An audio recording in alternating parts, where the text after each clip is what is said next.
Their whole purpose throughout history has been to teach a small number of people how to become adept at controlling everyone else.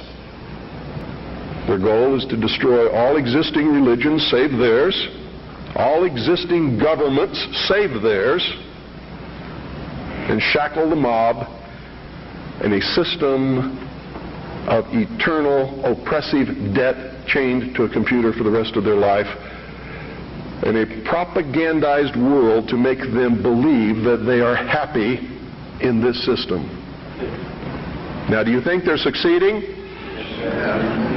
Haven't I described to you just now exactly what is going on in the world today? Yes, they're succeeding. They're succeeding because the American people don't understand their enemy. They don't even know what's happening. There's a method to their madness. There's really not much method to yours, because you're operating from a place of ignorance. And until you change that, you're going to be bumbling around, bumping into each other, saying and doing the wrong things, not understanding the nature of your enemy. And if you don't understand the nature of your enemy and the weapons they use, you cannot fight that enemy. You can't fight the battle. You shouldn't even be on the battlefield. That's why you're losing the war. And don't tell me you're not, because I'm in a place of great knowledge about who's winning and who's losing this war. And I can assure you, you're losing the war. This country was founded by dangerous men. Amen. And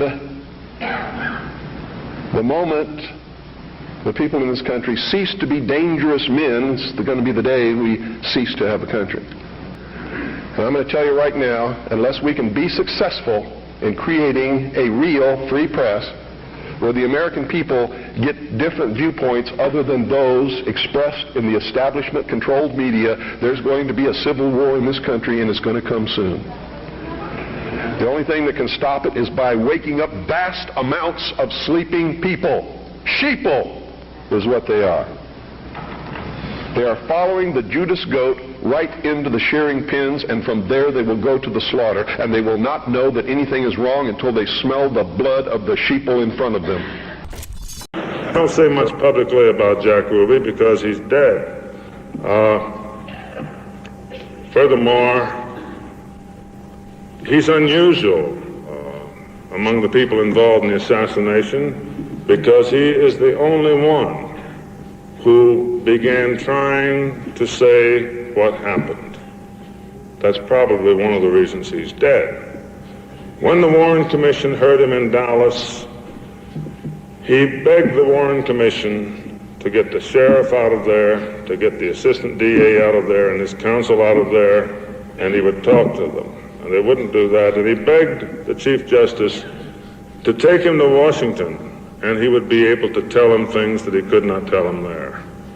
And they wouldn't do that either, because I'm sure they didn't want to hear what he had to say.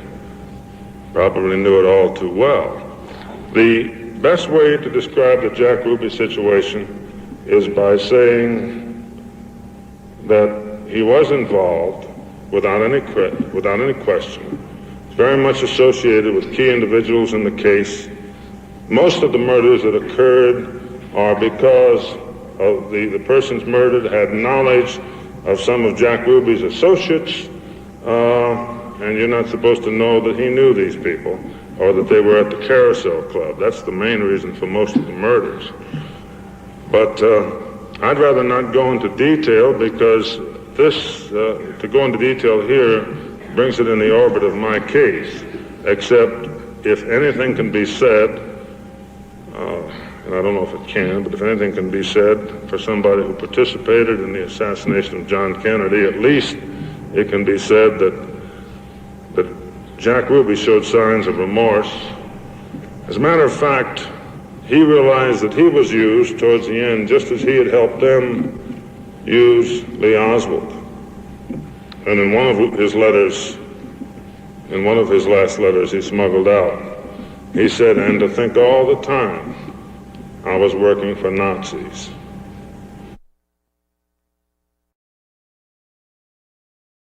You know, sometimes it's hard to distinguish between illusion and reality.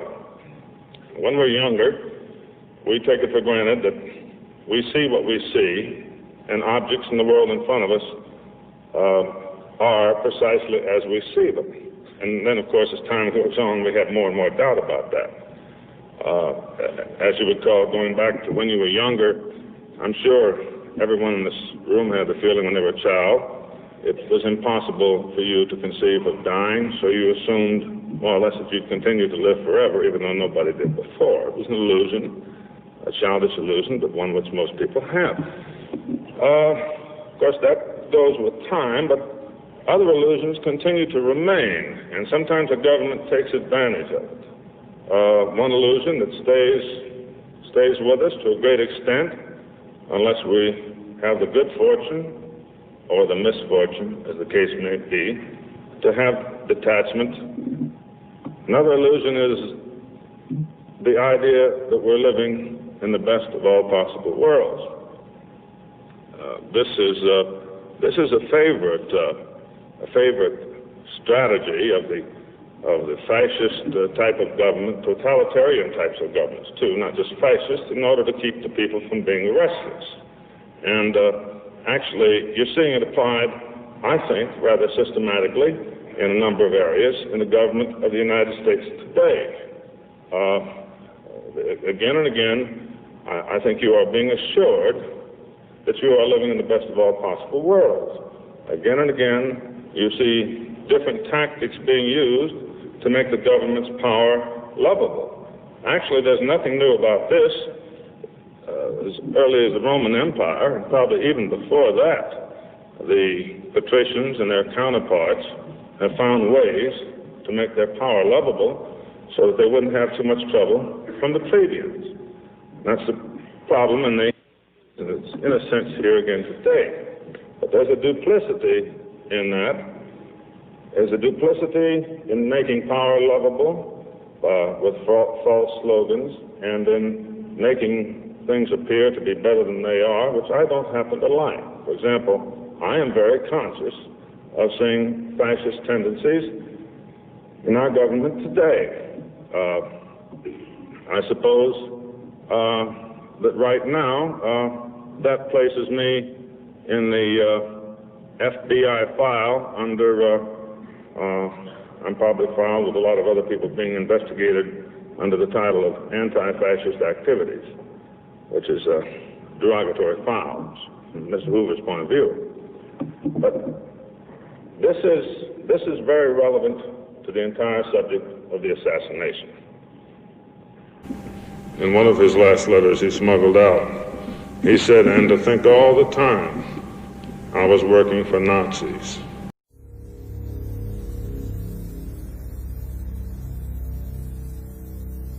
Can you believe what you have been seeing on CNN today, ladies and gentlemen? Can you believe it?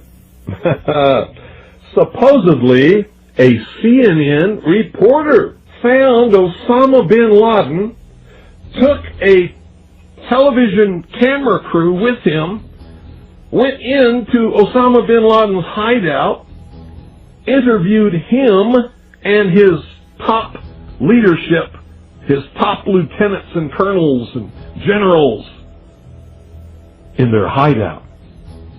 This is a CNN reporter with a camera crew. And he came out and told everybody, within 3 weeks, Osama bin Laden is going to attack the United States and Israel. Now, don't you think that's kind of strange, folks? You see, because the largest intelligence apparatus in the world, with the biggest budget in the history of the world, has been looking for Osama bin Laden for years and years and years, and can't find him. A reporter from CNN and his little camera crew got in to Osama bin Laden's secret hideout and conducted an interview. If you don't believe me, tune into CNN. They're probably running it right now as I'm speaking. And if you believe it, you are one of the stupidest jerks that ever lived on the face of this earth. And whatever is going to happen that they're going to blame on Osama bin Laden, don't you even believe it. When in hell are all you people going to wake up?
In one of his last letters he smuggled out, he said, "And to think all the time I was working for Nazis."